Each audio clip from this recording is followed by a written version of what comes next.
le peuple iranien n'est pas le régime iranien. Alors ici, je n'invente rien, tout le monde le sait. Oui, ici.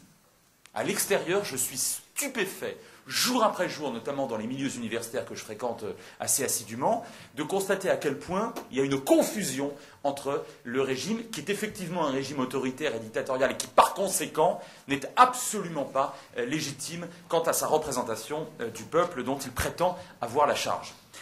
Premier point que je voudrais rappeler, et qu'il faut rappeler à l'extérieur de cette enceinte, en 1979, il n'y a pas de plébiscite électoral, et d'ailleurs il n'y a pas de plébiscite populaire global en Iran en faveur de Khomeini.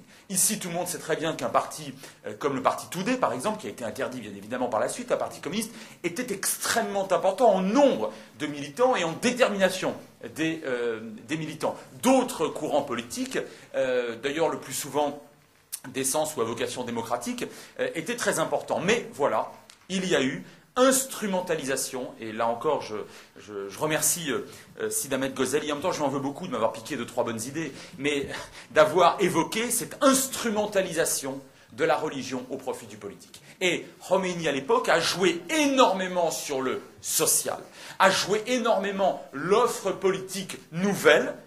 Tentez-nous, essayez-nous, entre parenthèses, dans d'autres États de la région, les frères musulmans, les Ikhwan ont essayé ça aussi. Nous sommes politiquement vierges, le Shah d'Iran a été un dictateur, nous n'avons pas encore essayé, nous sommes réellement proches du peuple, nous ne sommes pas corrompus, etc. etc. Et ce courant s'est imposé en réalité par la force et dans la confusion. Et la guerre de 1980, la guerre déclenchée avec l'Irak, a permis à ce régime de jouer ce que toutes les dictatures au monde jouent depuis la nuit des temps, à savoir le fait de tendre le ressort des énergies nationales en pointant le doigt sur l'ennemi et le complot extérieur. C'est franchement pas nouveau. Et depuis, il n'y a jamais eu de plébiscite, jamais, en aucun cas, sur le plan démocratique, qui pourrait nous faire croire aujourd'hui, ou faire croire à certaines personnes, que le régime a été accepté de près ou de loin par la population iranienne. Le deuxième point, beaucoup plus contemporain, concerne l'Irak. Il y a un jeu, là aussi je serais d'accord avec ce qui a été dit, malheureusement, je dis bien malheureusement, je pense que moralement, aller abattre un dictateur, ce n'est pas quelque chose qui me gêne, mais concrètement, en termes d'efficacité, les Américains ont fait très concrètement n'importe quoi en 2003, et bien évidemment, ça s'est retourné en faveur de l'Iran. J'oserais reprendre ce terme fameux, ce fut une divine surprise pour le régime de Téhéran, qui au fond n'a même pas eu à intervenir, puisque les Américains ont fait le travail. Et en déstabilisant l'Irak, bien évidemment, mais la région de façon générale, évidemment, on a permis à l'Iran de jouer ce qui était évident, c'est-à-dire là encore une majorité automatique chiite en Irak. Je précise bien, je reprécise bien mon propos. Mon propos n'est pas que le problème est le chiisme, le problème c'est l'instrumentalisation qu'en fait l'Iran, qui se veut là l'État-nation en quelque sorte, ou l'État-nation, mais l'État-religion également, l'État-protection d'une confession dans son ensemble. Ce qui d'ailleurs, entre parenthèses, est contesté, y compris par beaucoup d'Irakiens. Petite parenthèse, ici on le sait, mais là aussi, je pense qu'il faudrait le dire, la majorité aujourd'hui au pouvoir en Irak est effectivement, sinon inféodée, alors pour certains courants inféodée, pour d'autres, simplement influencés, entre guillemets, par Téhéran, mais tous les chiites irakiens ne sont pas sur la ligne voulue par Téhéran. En tout cas, on a une véritable manipulation en Irak, et ça va plus loin. En Irak et en Syrie, et j'aborde mon troisième point qui concerne la Syrie, on a de plus en plus de bruits qui ne sont plus seulement des rumeurs maintenant, mais d'authentiques faits qui étayent cette réalité assez classique chez les dictatures. Là aussi, on est sur du cynisme bien compris. L'ennemi de mon ennemi étant en général plutôt mon ami. Eh bien, le fameux Haïch, cette organisation islamiste radicale qui joue aujourd'hui un jeu tout à fait dangereux, mais concret, réel, face à Assad, est en réalité manipulé par Téhéran et par Assad. L'ennemi de mon ennemi est mon ami, c'est-à-dire que l'opposition, soit démocratique, soit nationaliste, soit les deux, à Bachar el-Assad, trouve aujourd'hui derrière elle des combattants extraordinairement violents, des terroristes, combattants, des terroristes extraordinairement violents, qui gênent considérablement cette opposition syrienne, parce que du coup on la met dans le même sac que les islamistes radicaux, et on retrouve, comme par hasard, je dis ça évidemment de façon ironique, on retrouve derrière l'Iran qui souhaite évidemment, par ce biais-là, soutenir Bachar el-Assad.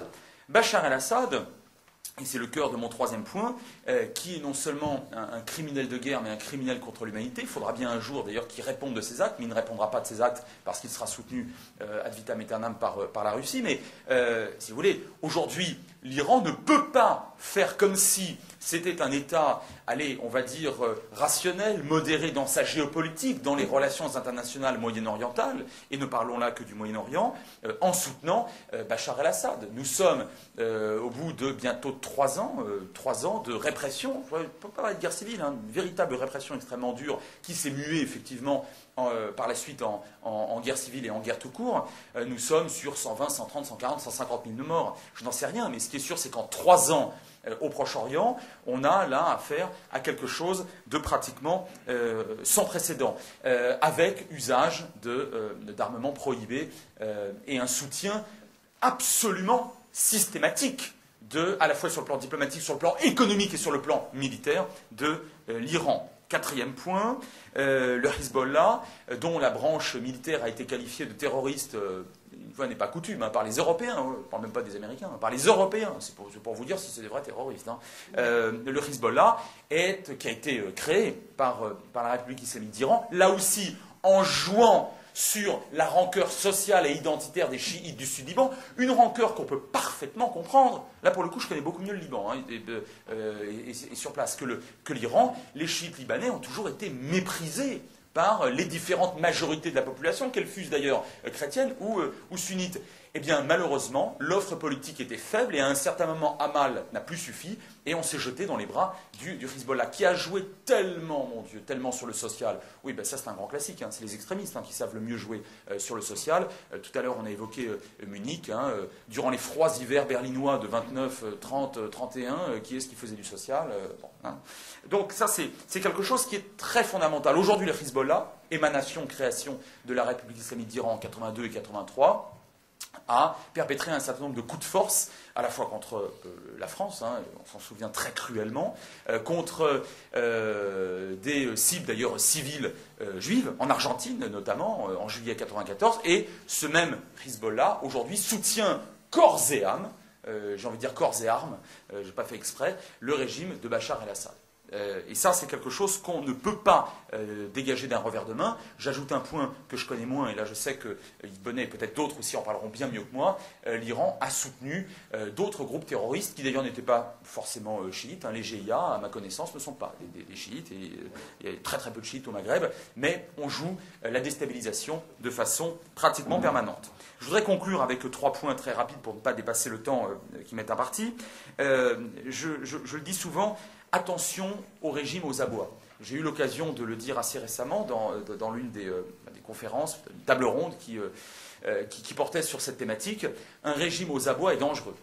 Or, le régime iranien est aux abois. Et c'est la raison pour laquelle il a été contraint d'aller aborder les Occidentaux pour tenter de faire lever tout ou partie, de préférence évidemment toutes, les sanctions, d'où notre surveillance, je crois, qui doit être à nous autres Occidentaux et Français en particulier, extrêmement pointue. Un régime aux abois joue très systématiquement, je réemploie cet adverbe, joue très systématiquement la politique du pillant. Il s'agit de déstabiliser autour pour mieux pouvoir se maintenir au pouvoir. Là encore, ça, c'est les premières notions d'une première année en sciences politiques. Je n'invente rien, malheureusement, croyez-moi bien. Je le dis avec beaucoup d'humilité, c'est quelque chose qu'on apprend et qui est l'une des... qu'on apprend immédiatement lorsqu'on fait des relations internationales et des sciences politiques. Deuxième point conclusif, le prosélytisme extrêmement actif. Ça a été dit, j'y reviens d'un mot. Le problème n'est pas le chiisme. Il faut bien comprendre qu'en face, de la République islamique d'Iran. Je veux dire, en face, il y a plusieurs... on oublie souvent en France que l'Iran n'a pas qu'un Occident. L'Iran a un Orient aussi. Hein. On n'a pas le temps peut-être d'y revenir aussi, il y a des questions tout à l'heure, mais le rapport de l'Iran au Pakistan et au Baloutchistan en particulier, à la région Baloutch, est extrêmement intéressante, pareil sur la Caspienne. Mais ce n'est pas tellement le sujet de ce soir. Là, nous avons un prosélytisme extrêmement actif du côté de la République islamique d'Iran. C'est vrai, vis-à-vis des minorités chiites qu'on essaie de fédérer dans la région, mais en face, et je le dis clairement et en permanence, hein, je n'entretiens aucune espèce de complaisance vis-à-vis d'un régime, je parle évidemment du régime saoudien, qui, alors vraiment, mais n'a rien pour lui à mes yeux. C'est-à-dire que malheureusement, je vais vous dire, malheureusement, nous avons là un contre-modèle face à un contre-modèle. Et c'est quelque chose qui est aujourd'hui extrêmement problématique, parce qu'évidemment, les Iraniens, je veux dire au pouvoir, hein, gros malins, jouent là-dessus, hein, sur le caractère féodalo-bédouin de l'Arabie Saoudite, sur quoi parfaitement raison, ça évite de porter le regard sur leur propre turpitude. Enfin, dernier point, pour conclure, je le disais, tellement d'observateurs font la confusion entre des gens sérieux, la confusion entre le régime iranien et le peuple iranien, qu'on ne peut plus, je crois, 35 ans après, laisser passer. Pour des raisons qu'on a vues tout à l'heure, que j'ai essayé de développer tout à l'heure, des raisons liées à la légitimité inexistante de ce pouvoir vis-à-vis du peuple, mais également vis-à-vis des gouvernements. Aujourd'hui, on a l'impression qu'il y a un nouveau régime au pouvoir. Pourquoi? Parce qu'il y a un nouveau président. Enfin, mais c'est soit de la méconnaissance, soit de la naïveté, soit de la mauvaise foi. C'est trois possibilités. En général, vous retrouvez les trois, hein, soit réunies, soit distantes les unes des autres, pour considérer qu'au fond, le régime a changé. Non! Le régime, l'infrastructure à la fois idéologique, religieuse, militaire, policière de l'Iran d'aujourd'hui, depuis 1979, n'a pas varié, n'a pas changé. Sans doute que pour des raisons tactiques ou stratégiques, l'actuel président a été alors élu, je ne sais pas s'il a été élu par Khamenei, comme le fasciste Ahmadinejad a été élu par Khamenei il y a 5 ans de ça, je ne sais pas, ou par une partie du peuple. Ce qui est certain, c'est que nous avons un nouveau gouvernement, certes, qui ne dispose pas des leviers principaux, qui ne dispose pas des prérogatives essentielles, tandis que c'est le chef du régime, évidemment, non pas du gouvernement, mais du régime, et il faut le dire et le répéter, Ali Khamenei, qui en dispose. C'est, me semble-t-il, quelque chose d'extrêmement important, parce que si on n'arrive pas à convaincre à l'extérieur de ces enceintes qu'il faut absolument distinguer les deux, je pense que nous aurons, nous ferons œuvre extrêmement négative vis-à-vis du peuple iranien, dont la volonté de liberté, dont le niveau de conscience politique, dont le niveau de technicité est incomparable par rapport à ce qu'il y a en face. Merci.